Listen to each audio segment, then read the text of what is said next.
राजस्थान में रिवाज कायम, बीजेपी को बहुमत मिलता हुआ नजर आ रहा है।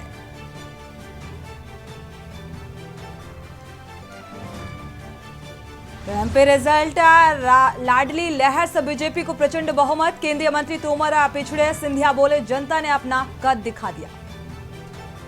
छत्तीसगढ़, बीजेपी में जश्न का माहौल, कांग्रेस में मायूसी, बीजेपी 54 सीटों पर आगे। रमन बोले अंधेरा छट गया, कमल खिलने वाला है।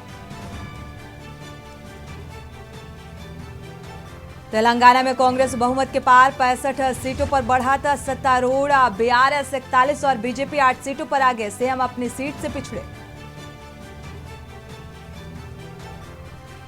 इंडिया गठबंधन की चौथी बैठक 6 दिसंबर को। खड़गे ने सभी 28 दलों के नेताओं को दिल्ली बुलाया। 5 राज्यों के चुनाव नतीजों पर चर्चा होगी। मिचोंग तूफान के चलते 144 ट्रेन कैंसिल। तमिलनाडु में एसडीआरएफ के 100 जवान तैनात। 5 दिसंबर को आंध्र प्रदेश में साइक्लोन का लैंडफॉल। आप देख रहे हैं के न्यूज़, खबरों का साथी।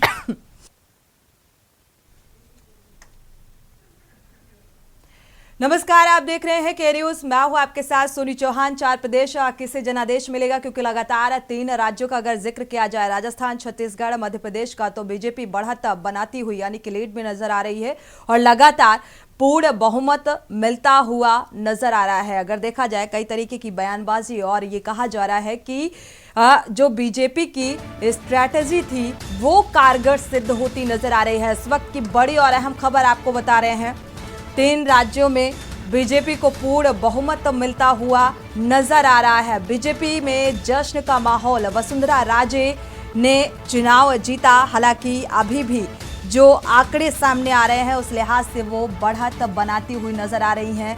जो दिया कुमारी हैं वो भी आगे चल रही हैं। राजस्थान की कई ऐसी अहम हॉट सीटें जिनके उम्मीदवार बढ़त बनाते हुए बीजेपी के नजर आ रहे हैं। टोंक का अगर जिक्र करें तो सचिन पायलट, जो इनका एक तरीके से गढ़ माना जाता है, वो अभी फिलहाल आगे बढ़ते हुए नजर आ रहे हैं और बीजेपी के बालकनाथ भी बढ़त बनाए हुए हैं। बीजेपी को देखा जाए तो पूर्ण बहुमत मिलता हुआ नजर आ रहा है इन तीनों ही राज्यों का अगर जिक्र किया जाए। जितनी तेजी के साथ एक रणनीति बनाई गई और उसी रणनीति के तहत ये प्रचार प्रसार और काम किया गया, वो फिलहाल कारगर सिद्ध होता हुआ नजर आ रहा है। तो एमपी में लाडली बहना यानी कि बहनों का प्यार और समर्थन, क्योंकि महिला वोटर्स यहाँ पर ज़्यादा हैं और ज़्यादातर ये कहा जाता है कि जो लाडली बहना स्कीम है वो पूरी तरीके से कारगर सिद्ध हुई है। तो 3 राज्यों में बीजेपी को पूर्ण बहुमत। बीजेपी मुख्यालयों में जश्न का माहौल देखने को मिल रहा है। वसुंधरा राजे ने चुनाव जीता है, बढ़त बनाए हुए हैं लगातार और ये अब पुख्ता तौर पर कहा भी जा सकता है, जिस तरीके से ये रुझान सामने आ रहे हैं, ये कहा जा सकता है कि अब बीजेपी पूर्ण बहुमत से बढ़त बनाए हुए है।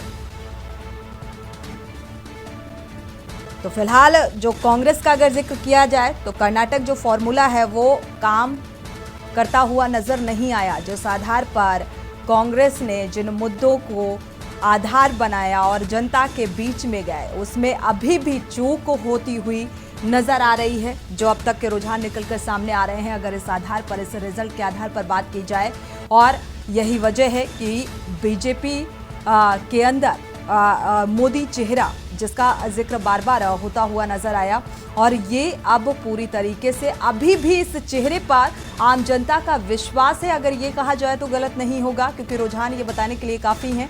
और एक विश्वास, क्योंकि आम जनता के बीच में जाके उनकी मनोस्थिति को समझना और उस लिहाज से उन योजनाओं, उन बातों का जिक्र करना और विश्वास दिलाना कि उस विश्वास पर कैसे खरे उतर पाएंगे, क्योंकि जनता का विश्वास जो है वो बीजेपी की तरफ होता हुआ नजर आ रहा है।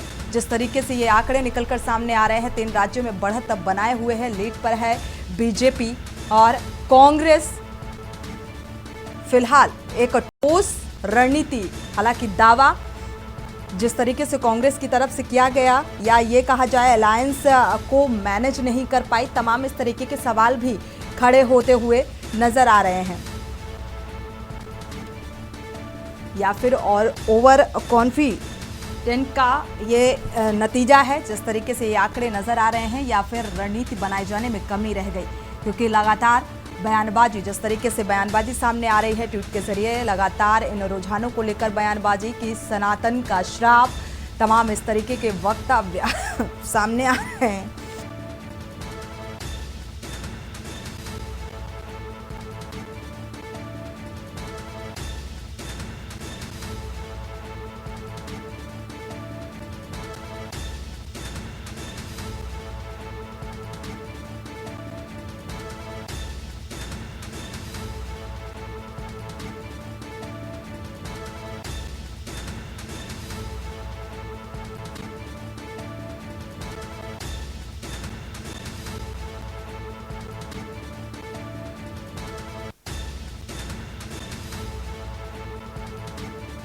हासिल करती हुई नजर आ रही है, जिस तरीके से जातिवाद और सांप्रदायिकता के आधार पर बीजेपी ने कांग्रेस को घेरने का काम किया, या इस आधार पर कन्हैयालाल का एक ऐसा मुद्दा जिसके आधार पर बीजेपी ने कांग्रेस को घेरने का पूरा एक तरीके से, ये ऐसे अहम मुद्दे रहे जिनके आधार पर बीजेपी प्रसार में नजर आई है।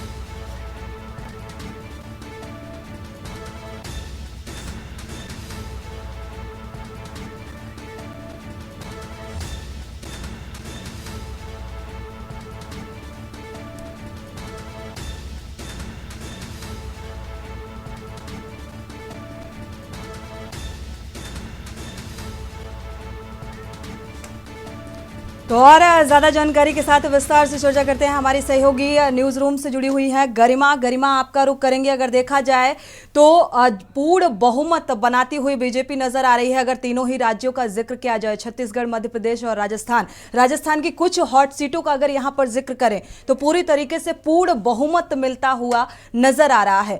क्या चूक रह गई कांग्रेस की रणनीति में?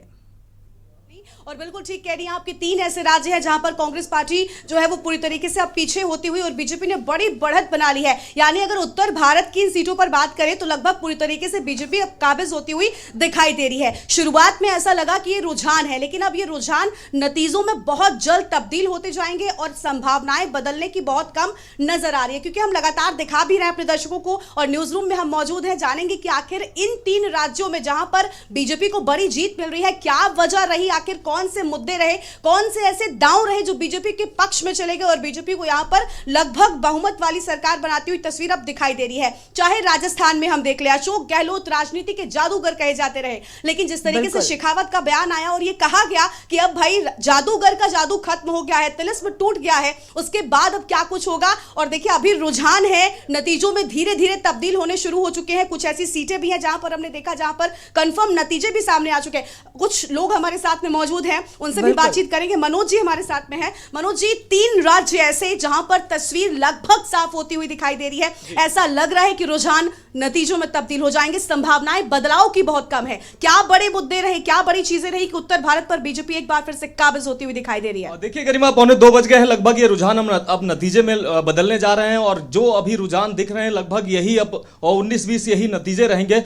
जिस तरीके से आपने देखा कि एग्जिट पोल की जो बातें हो रही थी, अब एग्जिट पोल लगभग उससे इतर नजर आ रहा है। एग्जिट पोल में निश्चित रूप से कांग्रेस को बढ़त दिखाई दे रही थी। एमपी को अगर छोड़ दिया जाए, एमपी में भी कांटे की टक्कर बताई जा रही थी, जबकि राजस्थान और छत्तीसगढ़ तो बीजेपी को वहां गिना ही नहीं जा रहा था कि जिस तरीके से कांग्रेस वहां बहुमत में सरकार बना रही है। ऐसा चुनावी पंडित लगातार कयास भी लगा रहे थे, अंदेशा भी लगा रहे थे। लेकिन जैसा कि हम सभी जानते हैं कि बीजेपी का जो चुनाव का माइक्रो मैनेजमेंट है वो कमाल का है। बीजेपी हर चुनाव को इतनी संजीदगी से लेती है कि हारे हुए चुनाव को भी बीजेपी जीत जाती है, और कांग्रेस के लिए कहा जाता है कि वो जीते हुए चुनाव को भी बिल्कुल। और आज कुछ ऐसी तस्वीर जो है वो नजर आ रही है। देखिए बीजेपी अपने आक्रामक चुनावी प्रचार प्रसार के लिए जानी जाती है और वो आक्रामकता हमने देखी भी है। और भी लोग हमारे साथ में मौजूद है। हर्षित हमारे साथ में। हर्षित, बीजेपी की चुनावी कैंपेन की हमने बात की, इस कैंपेन की तारीफ देश दुनिया में होती आई है और ऐसा माना जा रहा है कि बीजेपी के चुनाव प्रचार में वो आक्रामकता होती है कि उनकी बात आम जनता तक सीधे तौर पर जाती है। आपको लग रहा है ये चुनाव प्रचार ही है जो बीजेपी के पक्ष में काम कर गया? जी मैम, बिल्कुल कर गया, क्योंकि बीजेपी और कांग्रेस में कांटे की टक्कर चल रही है। यहाँ पे देखना ये होगा कि ये समझ लो कि सेमीफाइनल जैसा ही चल रहा है कि अगर सेमीफाइनल में बीजेपी आगे रहेगी तो फाइनल में ये हमेशा आगे ही बढ़ती और नजर आएगी। बिल्कुल बिल्कुल सेमीफाइनल, गरिमा, 5 जिस राज्यों के तरीके चुनावों से को आप सेमीफाइनल प्रतिक्रियाएं लेती हुई नजर आ रही हैं न्यूज रूम में जो हमारे बैठे हुए हैं सहयोगी, क्या ये मान लिया जाए कि आने वाले लोकसभा चुनाव का ये ट्रेलर है, ऐसी उम्मीदें? इसी सवाल का जवाब मैं और लोगों से लूंगी। प्रियांक हमारे साथ में मौजूद हैं और लगातार हमारे लिए मेहमानों का अरेंजमेंट भी कर रहे हैं। देखिए सुबह से ही हम चर्चा भी कर रहे हैं, अलग अलग चुनाव विश्लेषक भी आपने प्रियांक हमारे लिए यहाँ पर लेकर आए, हम लगातार चैनल पर भी चर्चा कर रहे हैं। और बात यह है कि देखिए इन चुनावों को, इन 5 राज्यों को सेमीफाइनल के तौर पर देखा जा रहा था। अब सेमीफाइनल में तस्वीर जो निकलकर सामने आई वो ये कि बीजेपी काफी हद तक आगे निकल चुकी है, लगभग काबिज होती हुई दिखाई दे रही है 3 राज्यों में कम से कम। तो लोकसभा में क्या होगा? कांग्रेस का गठबंधन ये जो हुआ है ये क्या करेगा? कुछ असर वसरदार है या नहीं है, या फिर बीजेपी पूरी तरीके से नजर आ रही है आपको? देखिए, भारतीय जनता पार्टी का जो वरिष्ठ प्रबंधन है वो हमेशा से एक चीज कहता आया है कि मेरा बूथ सबसे मजबूत।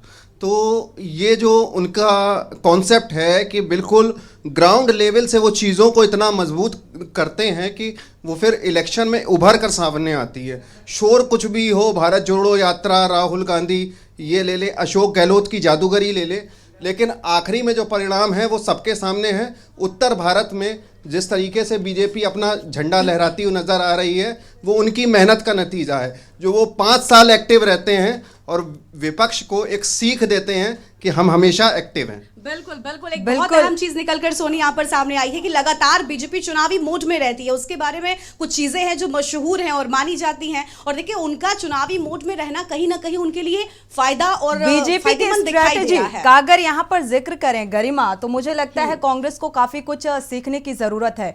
और साथ ही भारत जोड़ो यात्रा, लगातार विपक्षी पार्टियां इसको लेकर अगर अलायंस का जिक्र करें वो सवाल उठाती रही कि जन आक्रोश रैली को लेकर घेरती नजर आए, लेकिन यहां पर जन आक्रोश भारत जोड़ो यात्रा पर भारी पड़ता हुआ नजर आ रहा है।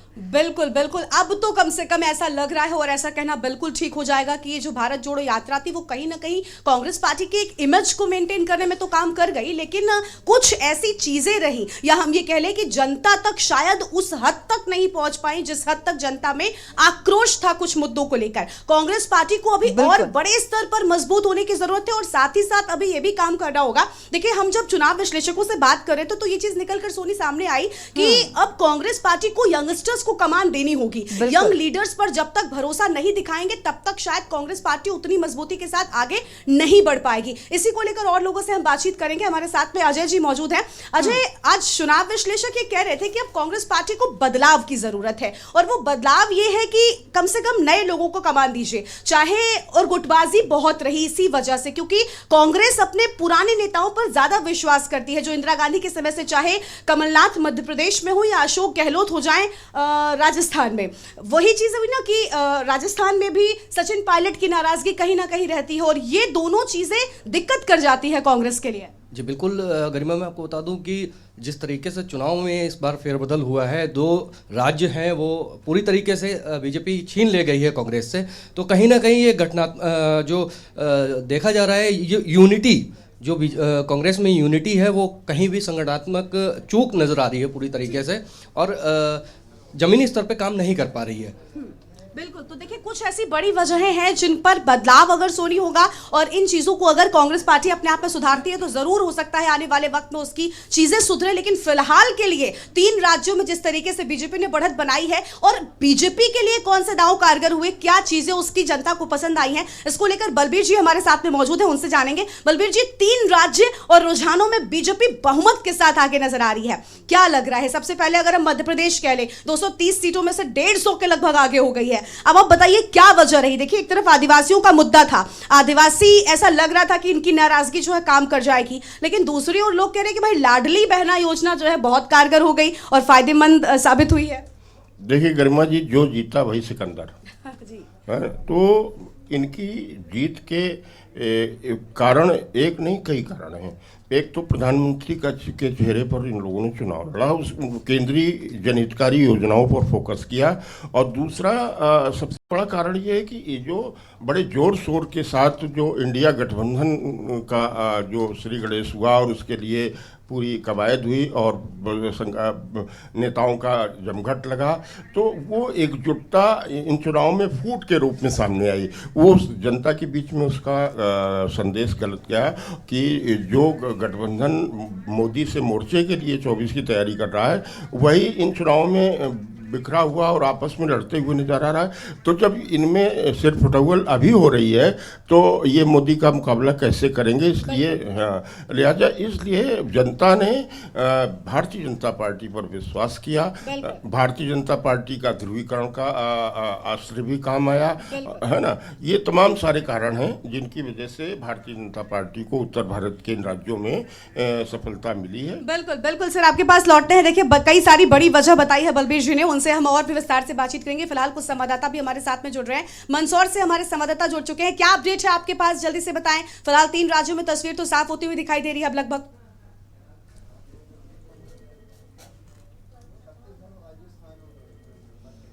आवाज मिल रही है क्या आपको? तो देखिए हमारे संवाददाता तक आवाज मुझे लगता है ठीक से जा नहीं पा रही है।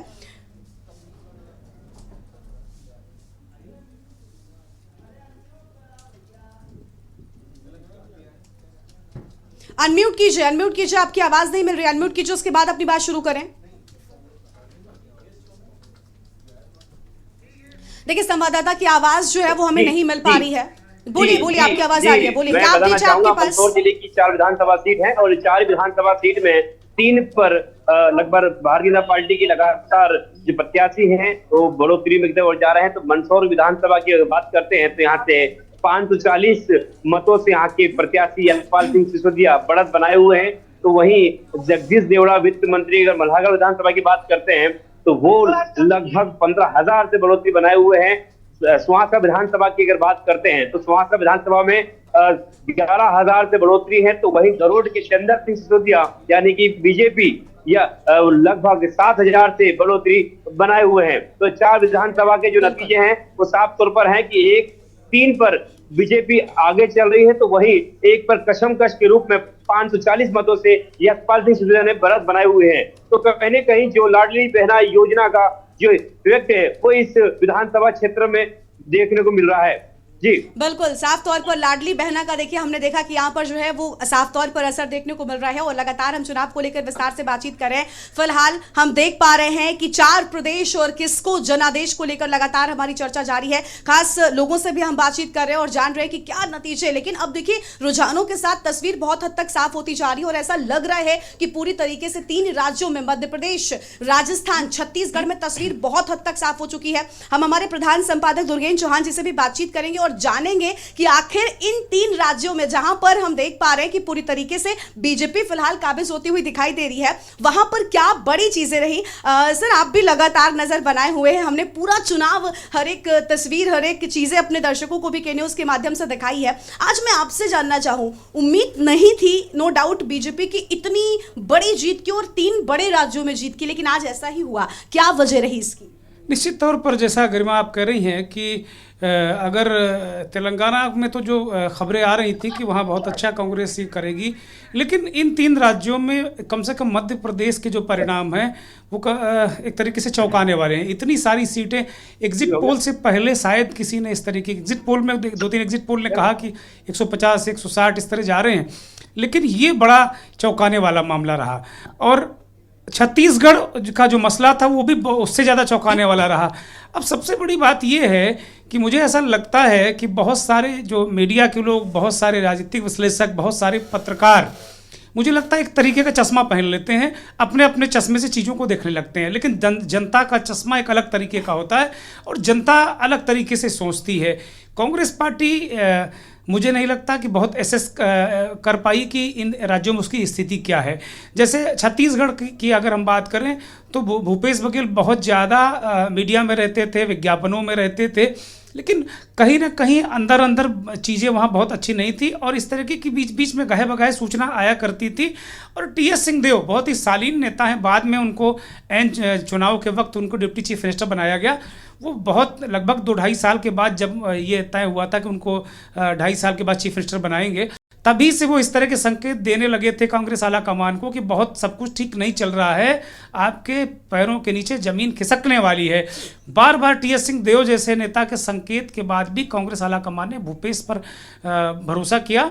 और सबसे बड़ा चश्मा ये है कि अचानक कांग्रेस पार्टी ने ओबीसी का चश्मा पहन लिया और उसको लग रहा था कि ओबीसी चश्मे के अलावा कुछ भी वहाँ नहीं है। कमलनाथ भी बनिया है, ओबीसी से आते हैं, अशोक गहलोत ऑलरेडी ओबीसी हैं ही, और उसके अलावा भूपेश बघेल भी ओबीसी से आते हैं। तो एक जबरदस्ती जमीनी हकीकत को ना समझे हुए कोई एक राजनीतिक चश्मा पहन लेना कांग्रेस पार्टी के लिए निश्चित तौर पर ये कष्टकारी रहा। और जिस तरीके के नतीजे हैं, मध्य प्रदेश में तो तंबू उखड़ गया, छत्तीसगढ़ में भी तंबू उखड़ना ही कहेंगे, तंबू और कना दोनों उखड़ गया। तेलंगाना ने किसी तरीके से इज्जत बचाई और ये इतिहास गवाह है कि जब जब कांग्रेस पार्टी संकट में आई है, पूरे इतिहास देख लीजिए कांग्रेस पार्टी का, उसके लीडरान चाहे वो इंदिरा गांधी हो चाहे सोनिया गांधी हो, जब भी वो संकट में आते हैं दक्षिण से चुनाव लड़ते हैं। राहुल गांधी इसका प्रत्यक्ष उदाहरण है, वायनाड से वो लड़े। तो कुल मिलाकर इंदिरा गांधी जब 80 में दोबारा सत्ता में आई इमरजेंसी के बाद, तो वो मेढक से चुनाव लड़ी, आंध्र प्रदेश से, उस वक्त का आंध्र प्रदेश था। तो कहीं ना कहीं जो थोड़ा बहुत शेल्टर या थोड़ी बहुत राहत दक्षिण देता है। लेकिन सवाल अब ये एक अलग तरीके से गरिमा हो गया है कि अब भारत के जो उत्तरी भारत है, वो जो उत्तरी राज्य हैं, उस पर बीजेपी का पूरी तरीके से कब्जा हो गया है और हिंदी हार्टलैंड से सब कुछ चलता है। तो कुल मिलाकर जो मैं देख पा रहा हूँ कि जो धर्म और शासन दोनों को मिलाकर कांग्रेस पार्टी ने समझाने की कोशिश की कि शासन भी धर्म से चलता है और धर्म भी शासन से चलता है। ये कांग्रेस की बात जनता का जो मसला था वो नहीं समझ पाई और बीजेपी को ये माना गया कि ये सही कह रहे हैं, क्योंकि नरेंद्र मोदी का जो चेहरा है आज भी बहुत टेस्टेड और ट्रस्टेड चेहरा है, जो मैं मान रहा हूँ। बिल्कुल सर, मेरा अगला सवाल भी यही था कि देखिए नरेंद्र मोदी के चेहरे को लेकर बहुत तरह की बातें हुई। ऐसा माना गया कि कई जगहों पर शायद अब उनके चेहरे पर चुनाव न लड़ा जाए। एक पल ऐसा आया जब नरेंद्र मोदी पर सब चीजें केंद्रित हुई, लेकिन एक पल ऐसा भी आया जब उसके बाद हटाकर जेपी नड्डा की फोटो लगाई जाने लगी या फिर जो क्षेत्रीय मुख्यमंत्री हुआ करते थे उनकी फोटो लगाई जाने लगी। तब कांग्रेस पार्टी ने कहा कि कहीं ना कहीं बीजेपी को डर लगता है कि जीत हुई तो मोदी जी के उसमें हुई, हार हुई तो क्षेत्रीय नेता को जिम्मेदार बता दिया। लेकिन ये जो 3 राज्यों के नतीजे हैं, ये तो ये कह रहे कि नहीं भाई, सब कुछ केंद्रित नरेंद्र मोदी के साथ ही है। ये फैक्टर है, ये निश्चित तौर पर नरेंद्र मोदी का बहुत बड़ा फैक्टर है, इसमें कहीं कोई संदेह नहीं है। नरेंद्र मोदी का फैक्टर है और नरेंद्र मोदी के पास एक बहुत बेहतरीन टीम भी है और वैसी टीम कांग्रेस पार्टी के पास नहीं है। उसके लिए मुझे लगता है बहुत मेहनत करनी पड़ेगी। अभी एक फैक्टर आप बहुत महत्वपूर्ण बता रही थी गरिमा, वो है लीडरशिप का। बीजेपी ने केंद्रीय नेतृत्व के चेहरों पर चुनाव लड़ा, लेकिन ऐन वक्त पर जैसा आप बार बार कह रही थी कि उनको जब लगा कि राजस्थान में कुछ कम लग रहा तो वसुंधरा को उन्होंने जो भी उनकी डील हुई हो फ्रंट फुट पर लेकर आए। एक दौर में शिवराज चौहान को बिल्कुल पीछे खींच दिया था उन्होंने, लेकिन फिर उन्होंने ढील दी और शिवराज चौहान फ्रंट फुट पर आए और वो लगातार नरेंद्र मोदी और तमाम नेताओं से ज़्यादा रैलियाँ शिवराज चौहान ने की। अगर पूरे देश में किसी नेता ने रैलियाँ की तो शिवराज चौहान ने की, जैसा आप बता रही थी 250-300 रैलियाँ उन्होंने की हैं। इसी तरीके से छत्तीसगढ़ में भी रमन सिंह को आखिरी 1-2 महीने में उन्होंने एक तरीके से फ्री हैंड दिया। तो एक तरीके से मोदी का चेहरा और क्षेत्रीय छत्रपों को भी उन्होंने सम्मान देने की कोशिश की, एक बड़ी वजह है।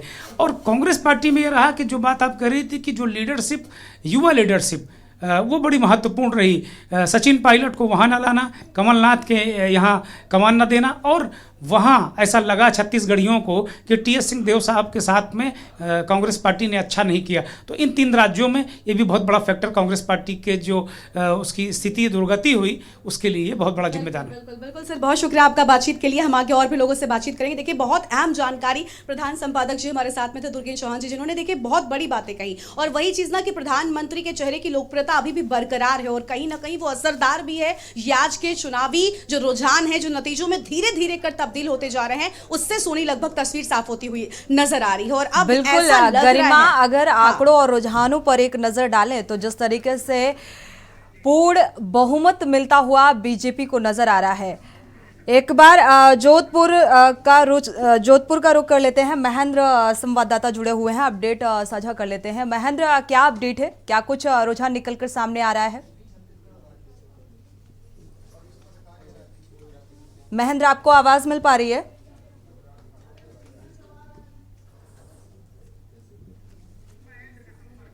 चलिए, फिलहाल वापस से अगर संपर्क होता है तो जानने की कोशिश करेंगे कि आखिर जनता के पैमाने पर कौन खरा उतरता हुआ नजर आ रहा है।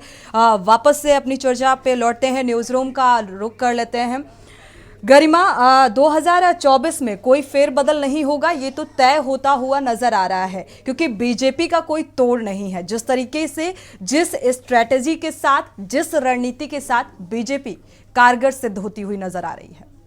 बिल्कुल सोनी ठीक कह रही है, आपकी कुछ ऐसी ही तस्वीर फिलहाल दिखाई दे रही है। बीजेपी का फिलहाल तो तोड़ वाकई में नजर नहीं आता है, क्योंकि जिस तरीके से अभी दुर्गेन जी ने कहा कि साफ तौर पर उत्तर भारत में सुपड़ा साफ होता हुआ दिखाई दे रहा है, ये बहुत अहम हो जाता है। फिलहाल सबसे पहले बीना जी यहाँ पर मौजूद है, हमारे दर्शकों को भी अपडेट दे रही है कि कौन सी सीट पर कहां पर कौन बढ़त बनाए हुए हैं, इनसे जानते हैं। आप लगातार के न्यूज के दर्शकों को तो अपडेट दे रही है, लेकिन देख रही है कि 3 राज्य ऐसे रहे जहां पर लगातार बढ़त बीजेपी के ही पक्ष में है, रुझानों में ही सही, लेकिन तब्दील भी होती हुई अब धीरे धीरे दिखाई दे रही है। क्या अपडेट है फिलहाल आपके पास? जी गर्मा जी, देखिए 3 राज्यों में पूरी तरह से बीजेपी ही बहुमत में है इस समय, और तेलंगाना में तो हमारी बीजेपी की सरकार नहीं बन पा रही है, लेकिन 3 राज्यों में पूरी तरह से पूर्ण बहुमत है। बिल्कुल, तो देखिए 3 राज्यों में पूरी तरीके से फिलहाल जो है वो बहुमत नजर आ रहा है बीजेपी के पक्ष में, और अब तक कोई तोड़ नहीं है। अमन हमारे साथ में है, अमन से बातचीत करते हैं। अमन, आप कैमरा इधर है। अमन, देखिए आपने कहा ना कि अभी हम चर्चा भी कर रहे थे कैमरे के पीछे कि 3 राज्यों में चुनाव जिस तरीके से बीजेपी के पक्ष में अब जाता हुआ दिखाई दे रहा है,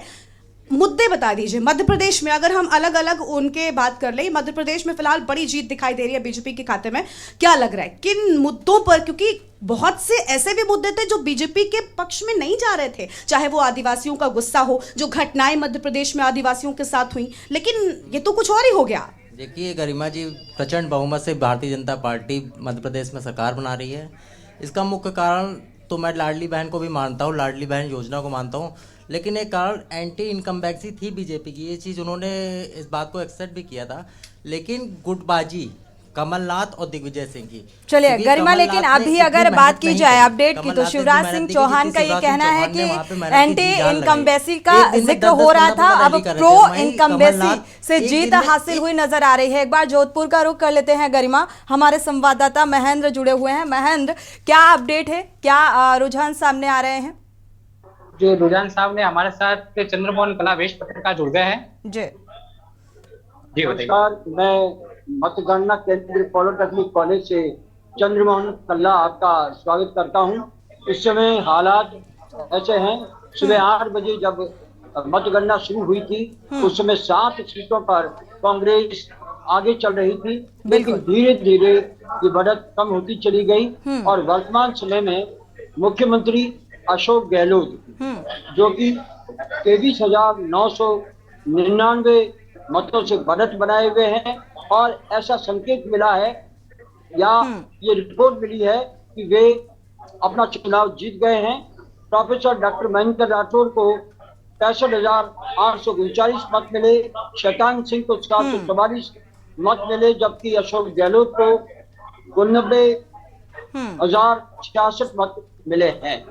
और जोधपुर शहर की सीट पर कड़ी टक्कर सुबह मिल रही थी, लेकिन इस समय भारतीय जनता पार्टी के अतुल बंसाली आगे बढ़त बनाए हुए हैं और 96% मतगणना हो चुकी है, जिसमें अतुल बंसाली 13,020 मतों से आगे चल रहे हैं और अतुल बंसाली को अब तक 68,541 मत मिले हैं। मनीषा पवार को 55,512 मत मिले हैं और RLDP के डॉक्टर अजय त्रिवेदी को 879 मत मिले हैं। दूर सागर मतदान जब शुरू हुआ तो शुरू से ही देवेंद्र जोशी भाजपा के बढ़त बनाए हुए थे, लेकिन धीरे धीरे ये बढ़त कम होती चली गई और वर्तमान समय में भी देवेंद्र जोशी अपनी बढ़त बनाए हुए हैं। 3,635 मतों से वे आगे चल रहे हैं। उन्हें 67,709 वोट अभी तक मिल चुके हैं। और ठीक है कांग्रेस महेंद्र, के बहुत लीडर बहुत शुक्रिया शहजाद इस जानकारी को साझा करने के लिए। जिस तरीके से ये जानकारी निकलकर सामने आई है कि बीजेपी बढ़त बनाए हुए है, 13,020 मतों से आगे चल रहे हैं अतुल भंसाली। हमारे साथ गरिमा हमारी सहयोगी लगातार जो जानकारी है वो साझा कर रही थी, बातचीत भी लोगों से की और ये जानकारी जुटाई। जिस तरीके से ये आंकड़े और रुझान सामने आ रहे हैं, जाहिर सी बात है कि पूर्ण बहुमत से अब बीजेपी आगे बढ़ रही है। पल पल की अपडेट आप तक पहुंचाते रहेंगे। न्यूज रूम से लगातार गरिमा हमारे साथ जुड़ी रहेंगी, अपडेट आपके साथ साझा करेंगे।